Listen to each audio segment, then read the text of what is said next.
Di dalam istilah tolak ada namanya tolak roj'i, ada istilah tolak bain. Tolak roj'i tadi ya, seorang suami menceraikan istrinya ditolak yang pertama atau ditolak yang kedua dan masih ada peluang untuk kembali. Ini namanya tolak roj'i. Jadi misalnya seorang suami yang pertama mentolak istri yang pertama, tolak yang pertama kepada istri ini. Kemudian otomatis wanita ini mengalami masa iddah. Masa iddah itu masa tunggu supaya laki-laki atau suami ini mau kembali kepada istri. Bagi seorang bagi seorang istri yang diceraikan dalam kondisi suci, nanti masa iddahnya adalah 3 kali suci atau 3 kali haid. Kurang lebih berapa bulan nih 3 kali haid ini? 3 atau sampai kurang lebih 4 bulanan ya. Taruhlah 3 bulan. Maka selama 3 bulan inilah kesempatan seorang suami ini untuk bisa merujuk kembali kepada istrinya, untuk kembali. Dengan cara apa seorang suami rujuk kepada istri ini, kembali kepada istri ini? Dengan pertama dengan ucapan. Seorang suami mengatakan, saya rujuk kembali kamu, ya, saya ingin kembali menikah denganmu, gitu. Saya ingin kembali berhidup rumah tangga denganmu. Ini namanya rujuk dengan ucapan. Yang kedua, rujuk itu dengan perbuatan. Bagaimana caranya rujuk dengan perbuatan? Mohon maaf, dengan melakukan hubungan badan. Jadi kalau seorang suami menjatuhkan cerai kepada istrinya, kemudian kok setelah itu melakukan hubungan badan, ini secara otomatis dikatakan seorang suami ini merujuk kembali istrinya. Untuk itulah seorang istri yang dicerai oleh suami tidak dibolehkan keluar dari rumah, karena ini hakikatnya masih statusnya sebagai seorang istri yang sah. Maka seorang istri yang dicerai oleh suami ini bukan terus kembali ke orang tuanya, kembali ke atau mungkin nginep di rumah temannya, meninggalkan suaminya sendiri di rumah. Ini nggak boleh ya. Dan diharapkan seorang yang dicerai itu tetap berada di rumah suaminya. Apa tujuannya? Kenapa dalam syariat seorang istri yang dicerai itu harus tetap ada di rumah suami? Kenapa kira-kira? Supaya terjadi rujuk. Dan ini nih, Islam sangat menjaga, jangan sampai kemudian dalam satu rumah tangga itu berpisah gitu ya. Maka dalam proses perceraian sekalipun tidak serta-merta terus pisah gitu, tidak. Ada proses yang panjang. Bahkan tadi ya, dalam kondisi seorang suami mengatakan cerai, itu tetap seorang istri ini diharuskan di rumah. Ya. Kenapa kok di rumah? Ya siapa tahu ya, namanya seorang suami mungkin pada saat menjatuhkan cerai sedang marah-marahnya. Mungkin ada kondisi tertentu, nanti pas di rumah kok lihat istrinya dandan, lihat istrinya kok melakukan yang menarik perhatian suami, akhirnya suami kemudian merujuk kembali istrinya tadi, ya kan? Dan ini yang terjadi kalau misalnya seorang istri ini dicerai, terus dia keluar rumah, ke rumah orang tuanya misalnya, nginep di rumah temannya, ya kan nggak ketemu, namanya orang nggak ketemu, ya tambah namanya masalah tambah besar, prasangkanya macam-macam, dan nanti nggak ketemu gitu kan. Nah ini namanya tolak roj'i, tolak yang masih memungkinkan seorang suami untuk merujuk kepada istri. Nah kemudian ada tolak bain ya. Tolak bain ini tolak yang sudah tidak boleh seorang suami kembali lagi ke istri. Tolak bain ini nanti ada 2, ada tolak bain sughra, ada tolak bain kubro. Kita mulai dari yang tolak bain kubro. Tolak bain kubro ini seorang suami yang menjatuhkan cerai kepada istrinya, tolak yang ketiga. Tadi nih, tolak yang ketiga. Maka tolak yang ketiga ini sudah otomatis pisah, nggak boleh lagi kembali. Nah, kapan seorang suami ini boleh kembali kepada istrinya? Ketika hendak menikahinya lagi. Kapan dibolehkan? Saya ulangi, ketika seorang suami sudah menjatuhkan cerai kepada istrinya dengan cerai yang ketiga, pada dasarnya dia sudah tidak boleh kembali, tidak boleh berkumpul lagi dengan istrinya. Ketika dalam kondisi apa seorang suami ini boleh kembali menikah dengan istrinya tadi? Boleh dinikahi lagi dengan syarat wanita ini dinikahi dulu oleh orang lain, dinikahi dulu sama orang lain dengan pernikahan yang sah, tidak boleh direkayasa, kemudian sudah berhubungan badan gitu ya, sudah berhubungan badan, kemudian dicerai atau mungkin suaminya ini yang meninggal, suami yang kedua ini meninggal, maka boleh ketika selesai masa iddahnya dan kemudian tidak lagi berstatus sebagai seorang istri oleh orang lain, maka baru boleh seorang wanita ini dinikahi lagi oleh suaminya yang pertama, dengan syarat tidak boleh direkayasa. Mungkin nggak direkayasa seperti ini? Ya mungkin saja ya. Misalnya ada teman yang sangat akrab gitu ya, terus mengatakan saya ingin kembali kepada istri saya, jenengan coba ya nanti nikahi istri saya, jenengan nikahi dengan sah, gauli, kemudian nanti ceraikan, nanti tak nikahi lagi gitu. Ini nggak boleh ya, ini namanya rekayasa. Nah ini kurang lebih namanya tolak munajas tadi ya. Jadi tolak yang tanpa ada syarat tertentu, tanpa ketentuan waktu tertentu, maka talak ini dikatakan talak yang sah dan nanti berlaku ketentuan tolak roj'i dan tolak bainnya. Berikutnya yang kedua disebut dengan tolak mudhaf. Tolak mudhaf itu tolak yang dikaitkan dengan waktu. Misalnya seorang suami mengatakan, saya tolak kamu pada awal bulan depan. Jadi misalnya ada seorang suami menceraikan istrinya dengan mengatakan, wahai istriku, kamu saya cerai bulan depan ketika gajian misalnya. Nah ini namanya tolak mudhaf, tolak yang dikaitkan dengan waktu. Wahai istriku, kamu saya cerai nanti ketika datang bulan purnama misalnya. Ini kan terkait dengan waktu. Ya. Apakah tolak mudhaf, tolak yang dikaitkan dengan waktu itu menjadi tolak yang sah atau tidak? Maka dalam hal ini ada perselisihan di kalangan para ulama. Misalnya di dalam pendapat Abu Ubaid, pendapat Ishaq, pendapat Imam Asy-Syafi'i, termasuk pendapatnya Imam Ahmad bin Hambal ya, dan pendapatnya mazhab Dzahiri, mengatakan bahwa tolak ini sah. Ya, tolak ini sah ketika diucapkan. Namun baru jatuh tolaknya ketika saat waktu yang disyaratkan tadi. Jadi menurut pendapat yang pertama ini mengatakan, jika seorang suami mengatakan kamu saya cerai bulan depan, pada saat diucapkannya sah tolaknya dan nanti berlaku kapan mulai berlaku tolaknya, kapan mulai berlaku cerainya, ya bulan depan sebagaimana disampaikan. Prinsipnya tolak ini dikatakan sah.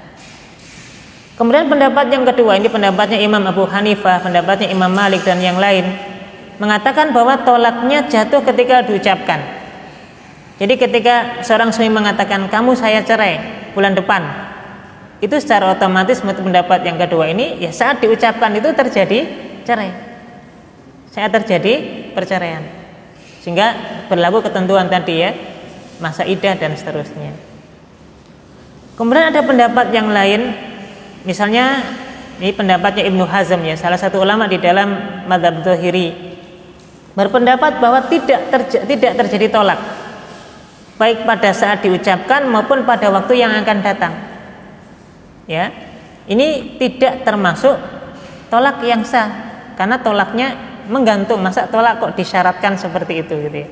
Tolak kok dikaitkan dengan waktu tertentu tadi. Maka ini ada 3 pendapat ya, tapi wallahu a'lam ya. Pada dasarnya 3 pendapat ini juga sangat kuat secara pendalilannya. Untuk itu dalam hal ini ya, nanti misalnya dalam pendapat yang pertama mengatakan sah ya, tetap dikatakan sah, hanya saja nanti berlaku tolaknya pada waktu yang akan datang gitu. Nah ini namanya tolak mudhaf ya, tolak yang dikaitkan dengan faktor waktu.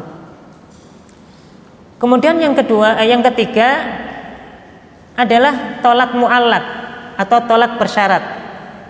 Jadi seorang suami ya menceraikan istrinya dengan syarat. Jadi tolak mu'allaq ini adalah seorang suami mentalak istri dengan mengkaitkan pada terjadinya sesuatu baik sesuatu itu yang terjadi pada suami atau pada istri, atau mungkin berkaitan dengan perkara yang lain. Nah, misalnya ya, seorang suami mengatakan kepada istri, jika engkau keluar dari rumah, saya akan ceraikan kamu. Ini kan dia mencerai istri, tapi kondisinya ada syaratnya, yaitu keluar jika istrinya ini keluar rumah. Jika tidak keluar rumah berarti kan tidak terjadi cerai, gitu kan? Ini namanya tolak bersyarat atau tolak mu'allaq namanya ya.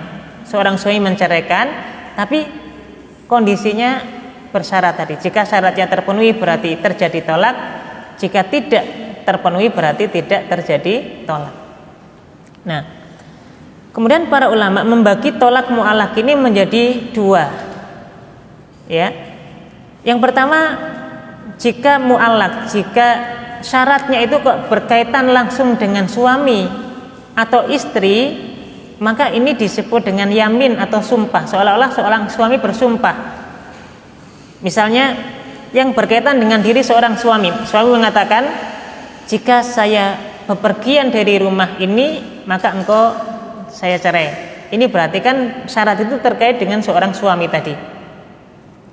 Atau mungkin yang berkaitan dengan istri tadi, misalnya sebaliknya, jika kamu keluar dari rumah saya akan ceraikan kamu.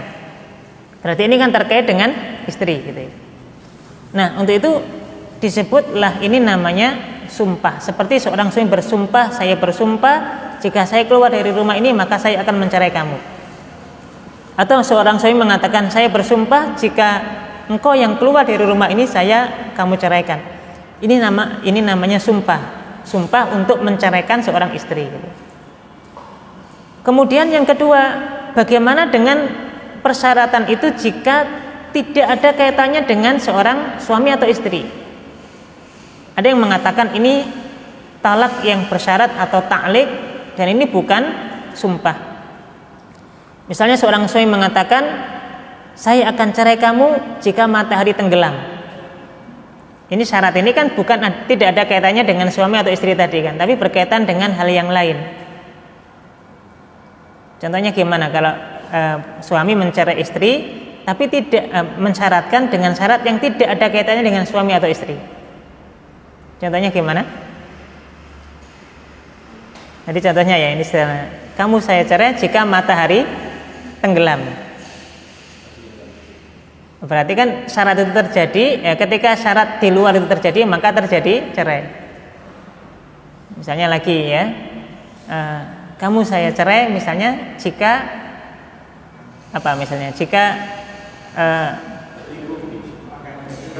jika selingkuh ya. Ya berkaitan, kalau ini kan selingkuhnya berarti kan terkait dengan perbuatan si istri atau suami kan. Berarti ini namanya sumpah tadi. Kalau ini tidak ada kaitannya dengan suami atau istri, berkaitan dengan hal yang lain. Misalnya dia memelihara kucing gitu ya, terus dia mengatakan, wahai istriku, kamu saya cerai jika kucing saya ini mati misalnya. Ini kan berkaitan dengan syarat yang lain selain dari suami istri ini. Nah, ini ada yang mengatakan ini bukan sumpah, tapi tadi namanya syarat sumpah atau talak bersyarat tadi. Nah, kemudian apa hukumnya secara umum? Ya, apa hukumnya jika seorang suami itu menceraikan istrinya dengan syarat tadi? Maka dalam hal ini ya ada dua kondisi. Jika yang dimaksudkan seorang suami tadi ketika menjatuhkan cerainya dengan bersyarat itu adalah dengan niat yang hakiki, dengan niat yang betul-betul ingin menceraikan istrinya, maka jika syarat itu terpenuhi, maka jumhurul ulama, kebanyakan para ulama mengatakan jatuh tolaknya. Jadi misalnya seorang mengatakan, jika matahari tenggelam, kamu saya cerai. Dan otomatis ya matahari tenggelam gitu kan. Kan ini hanya nunggu waktu saja gitu. Maka jumhurul ulama mengatakan jika syarat ini terpenuhi, cerainya seorang laki-laki tadi itu dianggap sah, dianggap jatuh cerainya kepada istrinya. Dengan dasar bahwa niatannya adalah betul-betul ingin mencerai. Kemudian jika ucapan tolaknya itu bukan maksud tolak secara hakiki, dia hanya tidak ada niatan untuk mentolaknya, maka ini hanya dianggap sebagai ancaman gitu. Sehingga seperti seolah-olah seorang suami ini mengancam mengancam istrinya dan tidak ada niatan untuk menceraikannya gitu ya.